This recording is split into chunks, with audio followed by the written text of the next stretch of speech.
Well, for more on the NCC's directive to telecoms companies to compensate subscribers following persistent network outages, we have engineer Eduyemi Ogo, his Director Technical Standards and Network Integrity, Nigerian Communications Commission, NCC. Good to have you on Newsnight. Thank you very much, madam. You know, the first thing that jumped at me when I saw this, excited, yes, but some would say, I mean, between November 2025 and January 2026, that poor services have been there for a long time. So why are you limiting it to this period? You know, poor network quality has been a problem for a while. Yes.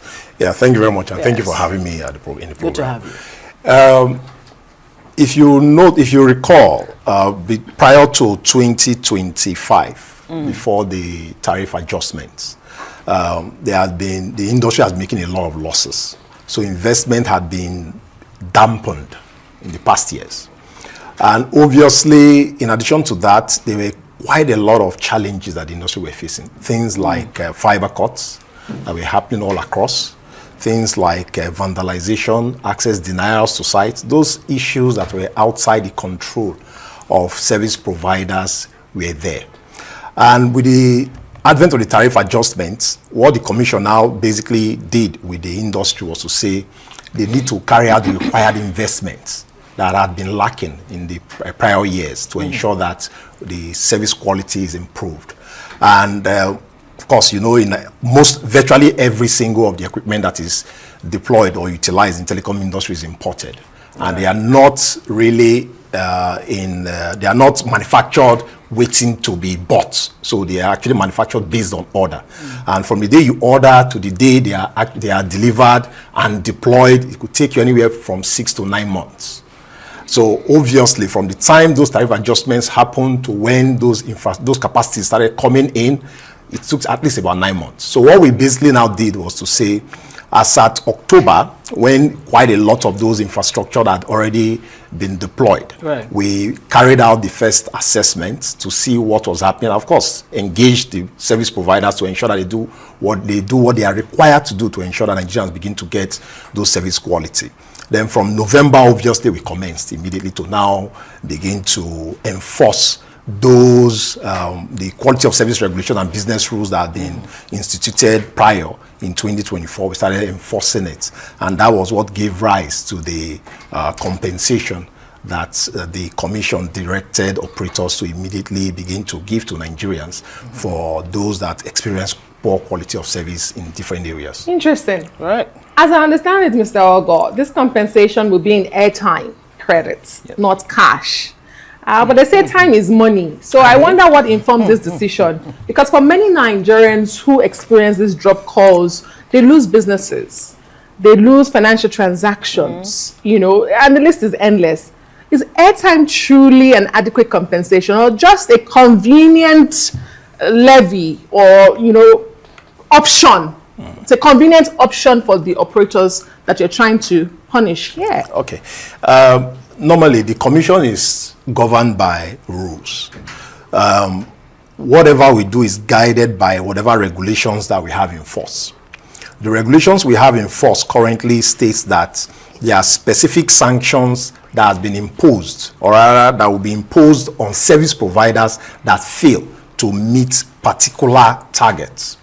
Now, as at where we are today, those sanctions say if you fail a target in a particular what we call reporting area, you are required to pay 5 million naira per KPI, per reporting area. What we mean by reporting area basically is an area across the country where assessment is carried out in terms of the service quality assessment is carried out, and any of the service providers that has been adjudged not to have met those targets in line with those rules that has been set are actually required to pay the required type of penalties that have been specified in those rules. So if it's not specified in those rules, obviously it cannot be implemented, because we are not arbitrary.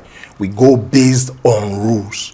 And based on that, and based on the fact that those sanctions are meant to have been paid as cash, obviously, to government. That's what normally would happen in scenarios like this, where we impose sanctions, we say pay. But in terms of quality of service, because we know that it's actually subscribers that are actually experiencing or that are facing these quality of service issues, we actually deemed it fit to actually make sure that that fund is returned back to them.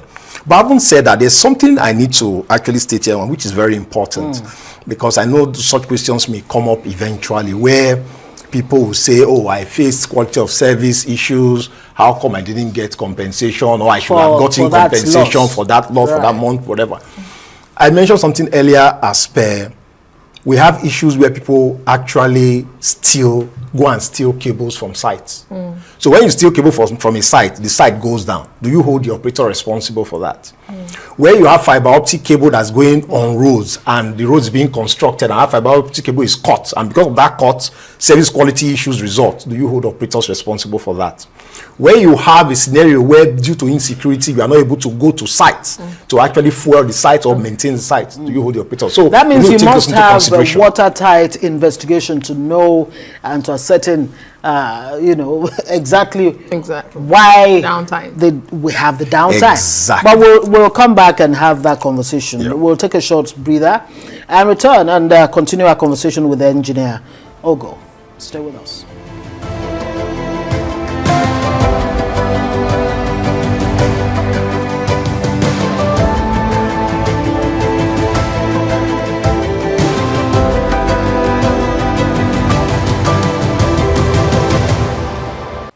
Right, welcome back. Thanks for staying with us. Our guest is Engineer Edoyemi Ogo, is the Director of Technical Standards and Network Integrity at the Nigeria Communications Commission, NCC.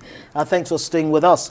So you were telling us earlier, I mean, because it looks like it's a leeway for the telecom operators when you say when the public, destroys their facility or infrastructure, do you hold them responsible? Who do you hold responsible? How do you measure where the faults are, and how do you measure compliance?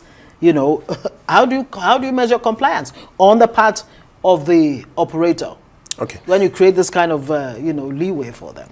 All right, thank you very much. It's not actually a leeway. Okay. That's what yes, well, we basically want to make sure that there's fairness across board. You want to make sure that subscribers, that Nigerians get a fair deal. And of course, the people investing their monies to provide these services are able to continue doing that.